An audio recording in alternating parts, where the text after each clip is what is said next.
Welcome to another episode of Real Estate, Real Life, Real Talk, Real Live with the Real Secrets of Money with your host, myself, Damon J. Brockenberry, the extraordinary, also known as Damon the Agent.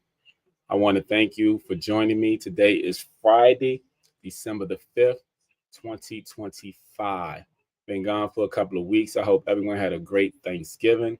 We're in December already, so that means Christmas is right around the corner, and it's cold outside, y'all. So, as always, before I begin, please follow me on all social media platforms. My hashtag is Damon the Agent. Follow me on Facebook, Instagram, LinkedIn, Twitter, Threads, YouTube, LinkedIn, TikTok, Snapchat, and Pinterest.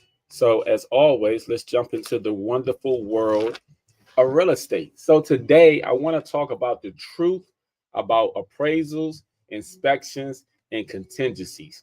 Because sometimes when people are purchasing homes and also for sellers, people don't always know what these terms are, what they mean, how valuable they are, and what they actually can do.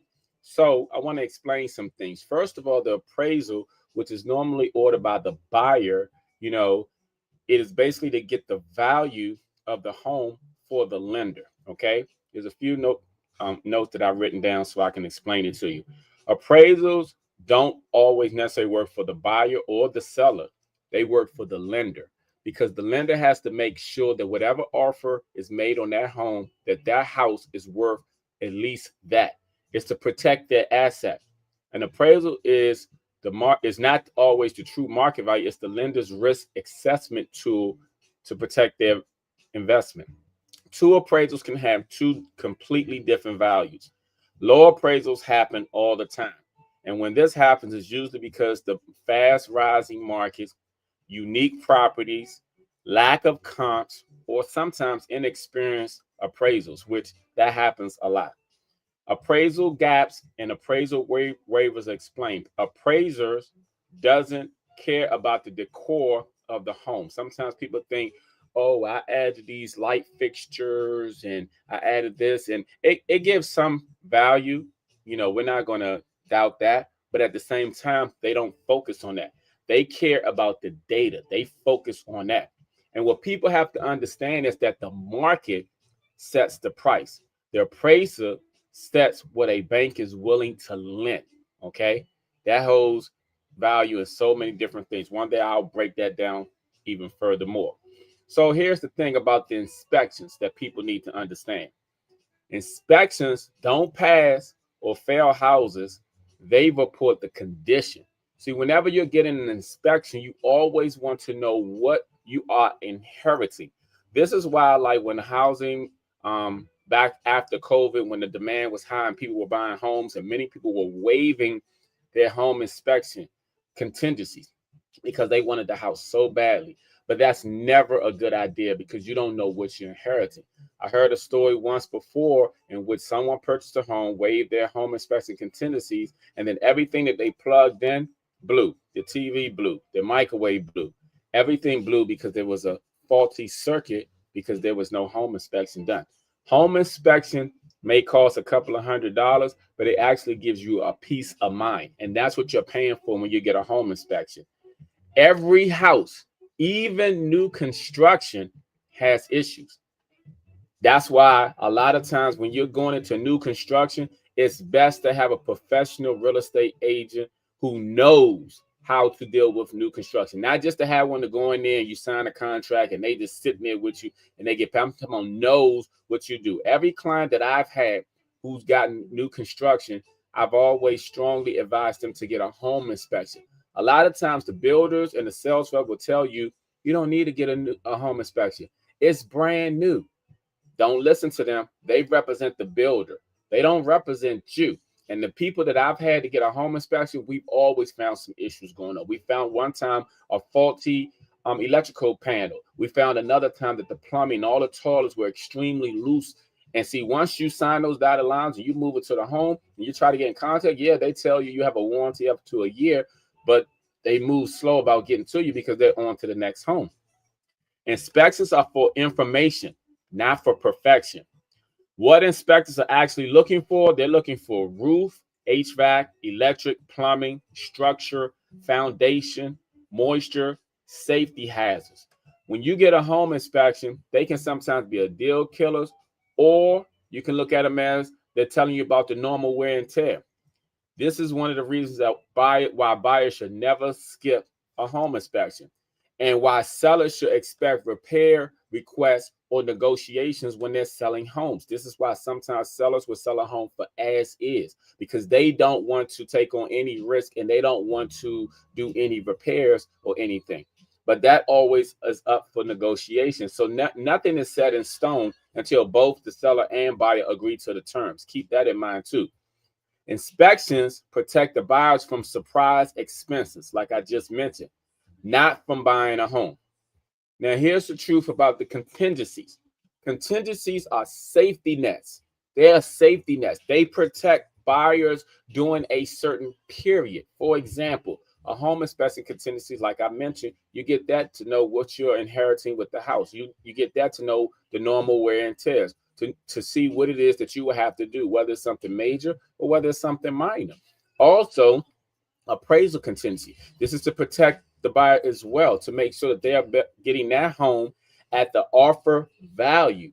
And if the appraisal comes in lower, then the negotiation begins again.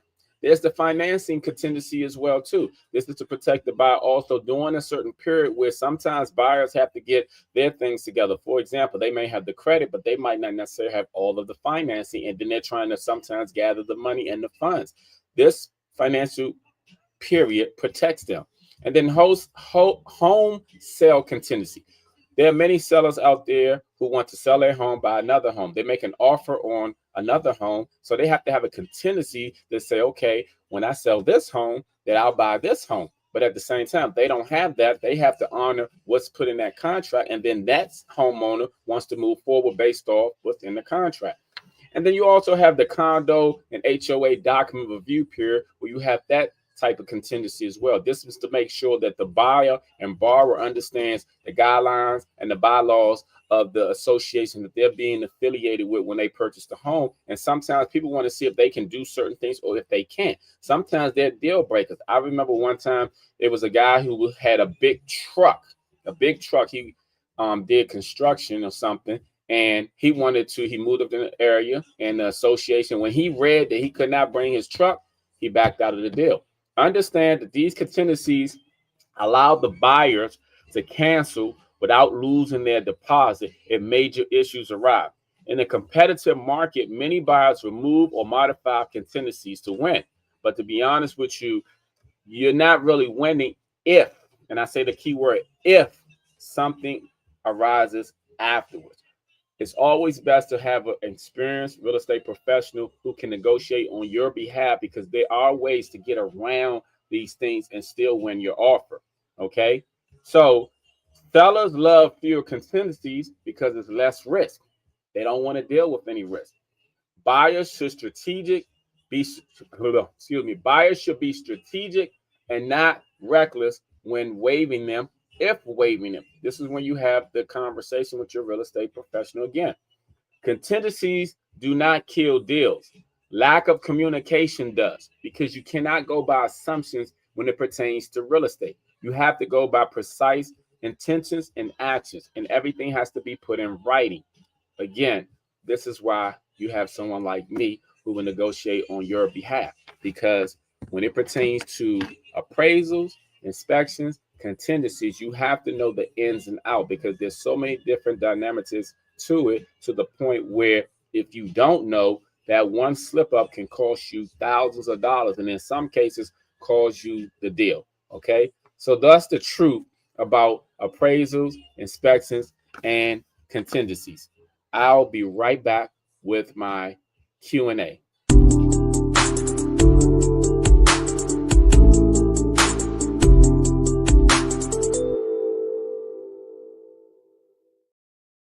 All right. Thank you for joining me again. And if you're not following me on social media, please follow me on all platforms. All right. So today's Q&A is, and I have a couple of questions. And if you have any questions, please feel free to send them to me, because no question is a dumb question, and your question may be another question that someone else wants to ask, but they didn't have the opportunity. So make sure that you ask, okay?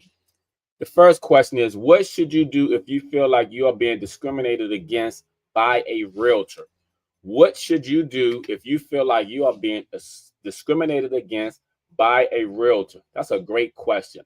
The first thing that you can do is you can contact that realtor's brokerage and speak with the broker. Okay. If in this particular case it is the broker, you can always reach out to the real estate commission. In every state, there's a real estate commission. In the DMV area where I'm at, there's one in Maryland, Baltimore area. In DC, there's one in DC, downtown DC. And in Virginia, there's one in Richmond. There's a real estate commission everywhere. First, start with the broker of that realtor. And if you feel like you can't get anywhere there, then reach out to the real estate commission. You can always Google real estate commission in Maryland, in DC, in Virginia, in Utah, in New York, wherever you're at. Number two, what are seller concessions? What are seller's concession? Seller's concession is any incentive that's going to be given to the buyer from the seller, such as closing cost assistance. In some cases, it can also be a left extra freezer. It can be a TV left on the wall. It can be anything that the seller does that's going to actually help them buy the property. And in many cases, what is being asked for by the buyer. So seller's concession is the sellers helping the buyer with anything and any means to help them purchase the home. The next question, if a seller offers closing costs, what's the difference in just lowering the price of the home? If a seller offers closing costs, what's the difference in just lowering the price of the home? That's a very good question. It really depends on what the seller's trying to net, because let's say hypothetically it's a $10,000 difference and they're giving them $10,000 in closing costs, but at the same time they can reduce it $10,000. It depends on what they're going to net. Now, as a real estate professional, there have been many times where I've done a net sheet for my seller in which I've had one seller to actually do that. Instead of giving closing costs, they lowered the price. So we were looking at how much they were net. Up until a certain amount, the seller was kind of equal. But if we came down another $5,000 or $10,000, then the sellers was getting significantly less than what they would give if they gave closing costs. So you really have to calculate the number, because it's not always as simple as it may seem. It's not just, oh, we're going to reduce it by 10,000, 20,000, and it's the same thing that the seller would net. So the difference is basically on what the seller would net in many cases, and how much the buyer will be paying for their monthly mortgage payment. So those things, make a huge difference, whether they're getting the closing costs or whether they're lowering the price. You always have to speak with your real estate professional and also for the buyer with the lender to see if it's going to make a difference, if at all. The next question, can you ask for a home warranty to be included in your offer? Can you ask for a home warranty to be included in your offer? The answer is yes. You can ask for anything when you make an offer. You can ask for a TV to be left if you go in there. You can ask for a freezer to be left. You can ask for the rug. You can ask for whatever in your offer. Now, is the seller going to give it? It depends on what's being asked for. But of course, you can ask for a home warranty. And in many cases, a home warranty, in many cases, not all cases, a home warranty is, given and provided if asked for. The next question, who determines the closing date and time? Who determines the closing date and time? That's a great question. That is normally determined. The closing date is normally determined between the buyer, agent, and lender. Sometimes the lender can say, we can close on this date. And that's the date that the realtor will put into the contract. Or a buyer may say, I want to close on this date. So that's the date that will be put into the offer. That is always a conversation to be had between the buyer, the agent, and then sometimes the lender. And the time is always determined from the from the title company, because the title companies have to look at their books to see if they have that time available. If the time is available, let's say hypothetically someone chooses December the 15th, and that's agreed upon between the buyer and the lender, and they put in a contract and the seller signs off. Then on December the 15th, once the title company gets the contract, they'll look to see what times they have available. Sometimes they may say, oh, we only have afternoon, we have morning, or it's open. You choose the time. So those things are always a conversation between the various people, for the buyer, the realtor, the lender, and the title company. The next question: do you have to ask for the appliances in your offer if they are present when you place a contract on a home? Do you have to ask for the appliance in your offer if they are present when you place an offer on a home? Another great question. In many cases, you don't have to ask for that, because when you make an offer, before you make an offer, there's a thing called disclosures that most listing agents already upload into the MLS. And that before a buyer makes an offer, they review the disclosures. And the disclosure, they have a thing called the inclusion slash exclusion. What the inclusion slash exclusion, it basically tells you what the seller is leaving. Like I mentioned before about an extra freezer. Let's say hypothetically an extra freezer is left in the house. It's in the house when you go tour. In the inclusion exclusion, let's say if the seller say, oh, we're taking out extra freezer, they would include it on the inclusion. On the exclusion side of the form of the inclusion slash exclusion. And then on that form, everything is checked off that will be left there when it pertains to all the appliances. Just like in some cases, a homeowner may decide to they want to take their wash and dryer. They will put that on the exclusion side of the inclusion slash exclusion addendum. So in many cases, you do not have to ask for those things. You have to make sure that you look at all the disclosures to see what's being left. Now, if there are some things and some items that you see in the house that are not on there, yes, you can definitely request it. Like in some cases, a grill might be in the backyard of someone who wants it, but it's not on the inclusion slash exclusions addendum. You can ask for those things. You can ask for anything that's not on the form, but you need to make sure that you have the proper disclosures to look over everything prior to making an offer. All right. So those are all my Q&As for the day. Like I said, if you have any questions in the future, please feel free to reach out to me by any means necessary. Text, DM, phone call, ask me any and all questions when it pertains to real estate, so I can answer them like I just did those. All right. I'll be right back.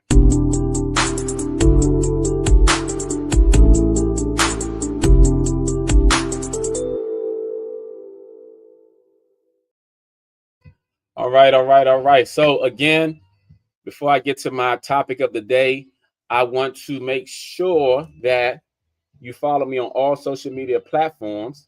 And the platforms are, as always, Facebook, Instagram, LinkedIn, Twitter, Threads, Snapchat, Pinterest, YouTube, LinkedIn. All right. Today, I want to talk about pet peeves. I'm only going to name a few because I got a whole list of my pet peeves and stuff, but I just wanted to bring some things to attention. Now, I'm just going to go over a few pet peeves. One of my pet peeves is when you text, email, or even call someone and you get no response back. When they don't respond back to your email, when you text them, people don't respond. When you call them, they don't respond. Or it's delayed response. A delayed response to me, because see, nowadays everybody has their phone in their hand, so people see it. So a no response is actually a response, but it is one of my pet peeves. Another pet peeve that I have is all of these idiotic drivers out here. There are so many incompetent drivers out here that I know for a fact they could not have passed their driver license, and that many of them are driving dirty. It's evident when they drive it. If I was a state trooper, I would be pulling everyone over, and I don't care, because they're terrible drivers. There are people who actually speed up to get in front of you and then put on their brakes. You could be going 70 miles per hour, and they'll do that. When in many cases, all they have to do is slow down and come behind you, makes it better for everybody. But they'd rather risk an accident, all because they want to get in front of somebody. I can't also stand a person who don't put on signals, cut in front of you. I mean, I could just go on and on about these drivers, but that's another pet peeve. Another pet peeve that I have is all these internet trolls out there.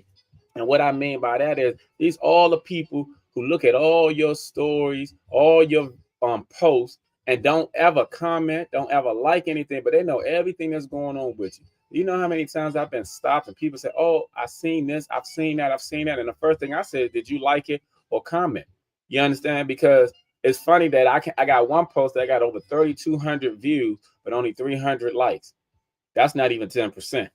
But my thing is though, is people are so nosy these days. So nosy. It ain't being informative or inquisitive. It's just nosiness. And again, these are some of the pet peeves that I just thought I'd share with some of you. Because I know some people have the same pet peeves. They just don't say anything. They just don't complain. I'm not really complaining. I deal with them all the way. You know, hey, you have no choice. But I just wanted to share those pet peeves because I thought, hey, I know people can't stand a lot of things either, but thought y'all get some of those things off my chest. So you idiotic drivers, please just get out the way. Or another one when it pertains to drivers, that person who driving below the speed limit, but blocking and holding up everybody, especially in the left lane, you know. And it's sometimes like they're doing it on purpose because sometimes they're braking and they're braking and they're braking and there's no one in front of them. So you know they're on their phones or they're doing it on purpose because they are idiotic drivers. So again, like I said, I just want to get that off my chest so you know now. And those are some of my pet peeves. All right, y'all. I'll be back with a recap. Give me 1 second.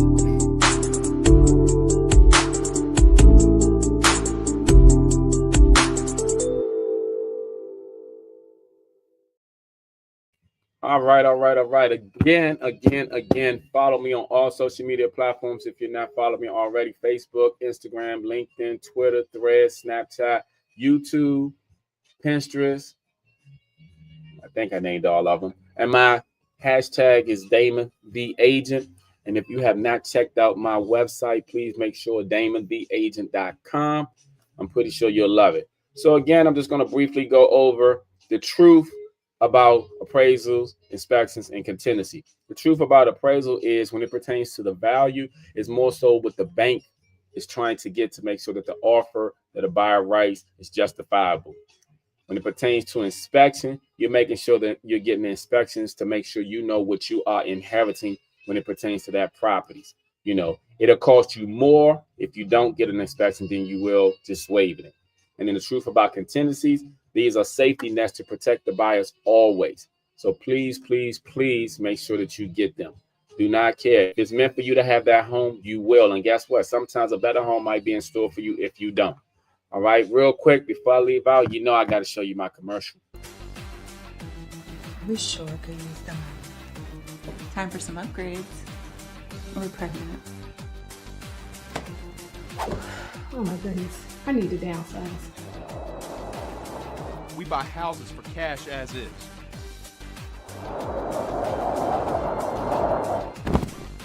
Damon the Agent. A name you can trust. Yes, a name you can trust. Please check out DamonTheAgent.com and reach out to me by any means necessary. I hope you all have a great weekend, and I shall see you all next Friday. Same time, same station.